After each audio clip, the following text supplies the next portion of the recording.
아동학대 예방의 날이지만 정작 정부는 올해부터 아동학대 예방 예산을 없애 논란이 되고 있습니다. 합천현 농협에서 수십억 원의 손해를 끼친 혐의로 현직 조합장이 구속됐습니다. 자본 잠식이 된 농협에는 강제 합병 명령이 내려졌습니다. 마산 출신의 향후회가 이은상 시인과 김동진 작곡가를 기리는 조형물 설치가 추진되면서 다시 친일 기념사업 논란이 일고 있습니다. 영화 연평해전과 그놈인다 등 창원에서 촬영한 영화들이 흥행에 성공하면서 관광지로 활용할 방안이 논의되고 있습니다.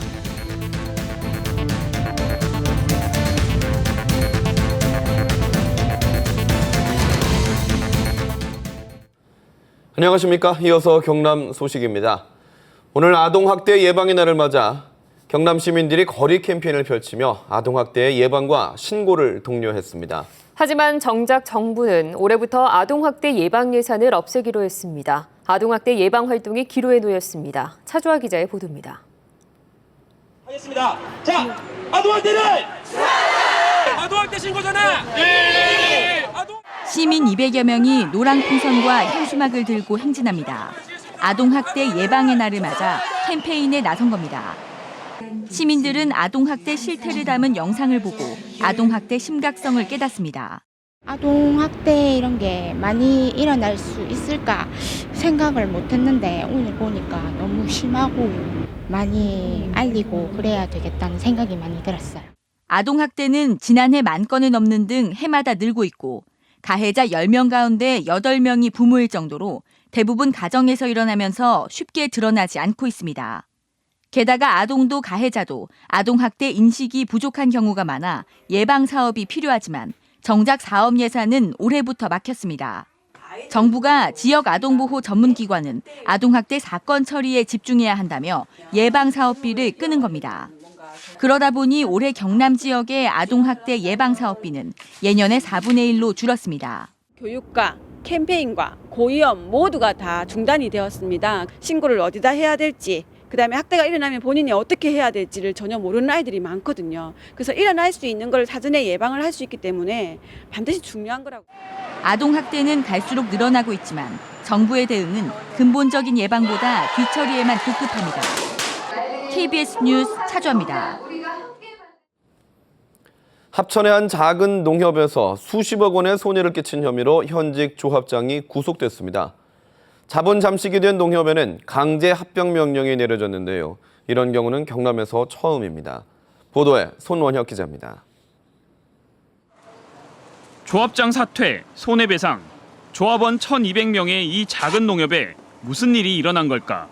지난 4월 농협중앙회 감사에서 확인된 손실 금액은 83억 원. 검찰 수사로 이어져 농협에 60억 원의 손해를 끼친 혐의로 현직 조합장이 구속됐습니다.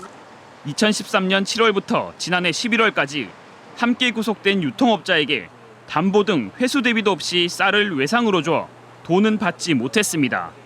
떼인 쌀은 4,200톤, 10만 가마에 이릅니다. 일부 외상 대금을 갚은 것처럼 서류를 조작하기도 했습니다. 조합원들은 다 난리지 지금. 좋은 소리 하는 사람이 아무도 없지. 우정하는 뭐 전부 받아내야 된다 하고. 관련된 전현직 조합장 등 농협 관계자 4명에게 부과된 변제금 22억 원을 받을 수 있을지도 미지수. 이 손해로 농협은 자본 잠식에 이르렀고 지난 16일 농림축산식품부는 강제 합병을 명령했습니다. 합병이 되면 출자금은 많게는 50%가 감액됩니다. 손해는 결국 출자금을 댄 조합원들이 보게 된 겁니다. 재산 평가를 하면 그 순 자본 비율에 따라서 뭐 20% 내지 지금 추정은 30% 정도 출자금 감액이 있지 않겠나. 농협 경영이 부실해져 강제 합병되는 것은 경남에서 처음 있는 일입니다. KBS 뉴스 손원혁입니다. 마산 출신의 향후회가 친독재와 친일로 평가가 갈리는 이은상 시인과 김동진 작곡가를 기리며 조형물을 설치할 계획이어서 친일 기념사업 논란이 다시 일고 있습니다. 송현준 기자가 보도합니다. 저희들에게 이은상 시인의 시비를 철거하려는 시민단체와 막는 경찰이 몸싸움을 합니다. 이은상 시인의 독재 정권 찬양 논란 때문에 결국 기념 시비와 친독재 비판 조형물이 나란히 설치돼 있습니다. 최근 한 민간단체가 역사적 평가가 크게 엇갈리고 있는 이은상 시인과 김동진 작곡가에 대해 조형물을 건립하겠다고 밝히면서 다시 논란이 불거지고 있습니다. 재경 마산 향후에는 이은상과 김동진뿐 아니라 조두남 등 지역 출신 예술인들의 조형물도 건립한다는 계획입니다. 물론 공과가 있겠죠. 그분들을 잘 업적을 기리고 조형물을 잘 가꾸어서 전 세계적으로 좀 알려줬으면 좋겠습니다. 하지만 김동진 작곡가는 일제가 중국에 만든 괴뢰 국가인 만주국을 찬양하는 등의 친일 행적으로 이미 친일 인명 사전에 등재됐고, 이은상 시인도 마산 민주항쟁에 대해서 불합리, 불합법이 빚어낸 불상사며 지성을 잃어버린 데모라고 비하하는 등 독재 정권을 지지하는 글을 썼습니다. 공상을 세우고 기린다는 것은 그 정신을 기린다는 것이고, 그렇다면 우리 마산 시민, 창원 시민, 우리 대한민국 국민들이 친독재와 친일을 앞으로 본받다는 것인데, 노산음악관과 이원수 문학관에 이어 친일, 친독재 인물 기념 사업이 다시 논란에 휩싸이게 됐습니다. KBS 뉴스 송현준입니다. 영화 연평해전과 그놈이다. 이 두 영화의 절반 이상이 창원에서 촬영된 사실 알고 계셨나요? 덕분에 영화 속 장소에는 관광객들의 발길이 이어지고 있는데요. 창원시가 영화 주요 촬영지에 안내판을 설치하기로 했습니다. 오종우 기자의 보도입니다. 올해 600만 관객을 돌파하며 큰 반향을 일으킨 영화 연평해전. 2002년 월드컵 당시 조국의 바다를 목숨으로 지킨 젊은 병사들의 감동 실화입니다. 이 영화의 절반 이상이 진해 해군기지 등 창원에서 촬영됐습니다. 영화 속 고 박동혁 병장의 어머니가 운영하는 치킨집은 영화 촬영 뒤 입소문을 타고 손님이 더 늘었습니다. 여기가 이제 그 연평해전 영화 촬영한 데가 이제 맞느냐고 이제 물어도 보시고, 그리고 이제 제 뒤에 이제 보이는 어떤 이 홍보물, 이걸 배경으로 이제 기념 촬영도 해 가시고. 창원시는 진해 해군기지 앞에 이어 중앙동에도 영화 촬영 안내판을 설치하기로 했습니다. 그 거리가 젊은이들이 좀 이용할 수 있는 거리를 만들어 나가고, 우리 이제 치킨 거리로 이렇게 만들 수 있는 방법이 없는지도 지금 상인회와 협의를 하고 있는 그런. 창원시는 지난 2012년부터 창원에서 촬영한 영화 11편에 3억 6천만 원을 지원했습니다. 영화 촬영지를 관광자원으로 이끌기 위해서는 실제 관광객을 불러 모을 수 있는 대책도 마련돼야 합니다. KBS 뉴스 오종우입니다. 지리산자라 곶감 주산지인 함양에서는 요즘 곶감 생산이 한창인데요.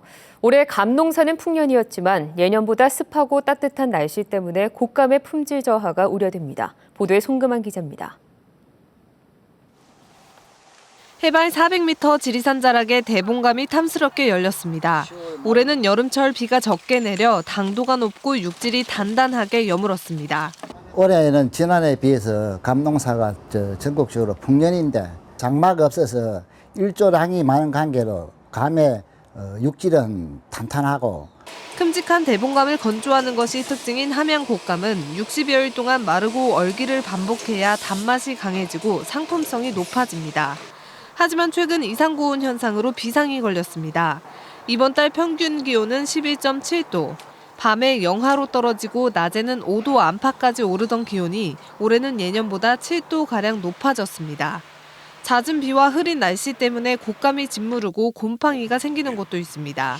또 비가 온다 이 가면 이 달려있는 것도 이건 생존할 수가 없을 정도로 지금 습도 온도가 높거든요.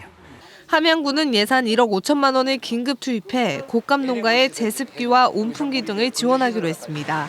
KBS 뉴스 송금환입니다.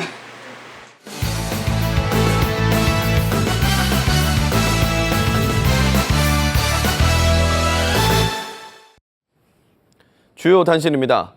홍준표 경남지사와 박종훈 교육감이 어제 만나 무상급식 문제를 논의하기로 합의한 데 따른 첫 실무협의가 오늘 오후 경남도청에서 열렸습니다. 경상남도에서는 강혜룡 농정국장 등 3명이, 경남교육청에서는 이헌락 정책기획관 등 3명이 참석했습니다. 오늘 회의에서는 내년도 무상급식 예산과 관련한 경상남도의 지원 규모 등을 논의했습니다. 최악의 적자로 경영 위기에 처한 국내 대형 조선사들이 선박 수주 잔량 부문에서 세계 1위에서 5위까지를 휩쓸었습니다. 영국의 조선해운 분석기관인 클락슨에 따르면 대우조선 옥포조선소 수주 잔량은 10월 말 기준 131척 843만 CGT로 지난해 11월부터 13개월 연속 세계 1위를 차지했습니다. 이어 현대중공업이 111척 528만 CGT로 2위를 차지했고 삼성중공업과 현대3호중공업, 현대미포조선 등이 뒤를 이었습니다. 자본 잠식 상태에 빠진 STX 조선해양이 대규모 구조조정 등 고강도 자구안을 마련했습니다. 업계에 따르면 STX 조선해양은 인건비 절감을 위해 인력의 30%를 감축하고 임직원 급여 10%를 삭감하는 것은 물론 경쟁력이 떨어지는 특수선과 해양사업에서 철수하는 자구안을 채권단에 제출한 것으로 알려졌습니다. 채권단이 자구안을 받아들이면 STX 조선해양은 중소형 상선에 집중하고 고성조선소는 대우조선해양 등의 선박 블록을 공급하는 제조 공장 기능을 맡게 됩니다. 11월 KBS 창원총국 시청자위원회가 오늘 오후 KBS 창원총국 대회의실에서 열렸습니다. 이 자리에서 시청자위원들은 지역 경제가 어려운 상황에서 도민들에게 희망을 줄 수 있는 좋은 프로그램과 뉴스를 제작해달라고 당부했습니다. 또 연말을 맞아 어려운 이웃들에게 도움을 줄 수 있도록 KBS가 앞장설 것을 주문했습니다. 1억 원 이상 고액 기부자 모임인 아너소사이어티의 58번째 회원이 탄생했습니다. 경남사회복지공동모금회는 81살 이진규 김해 생명의전화 이사장이 1억 원을 기부하기로 약정해 58번째 아너소사이어티 회원이자 최고령 회원이 됐다고 밝혔습니다. 이 이사장은 주변에 상상 이상으로 힘든 분이 많다며 도움이 되길 바란다고 밝혔습니다. 오늘 2019년 건학 50주년을 맞는 창원대가 미래 50년을 준비를 위한 비전을 선포했습니다. 창원대는 산업의과대학 설립과 대학 통합, 미래발전 300인 포럼 구축 등 중장기 발전의 구체적인 방안으로 7대 핵심 비전을 발표했습니다. 창원대는 경남의 중심에서 아시아로, 세계로라는 비전에 따라 지역민과 상생발전을 도모하고 세계적인 대학으로 도약하기로 했습니다. 경남 소식이었습니다.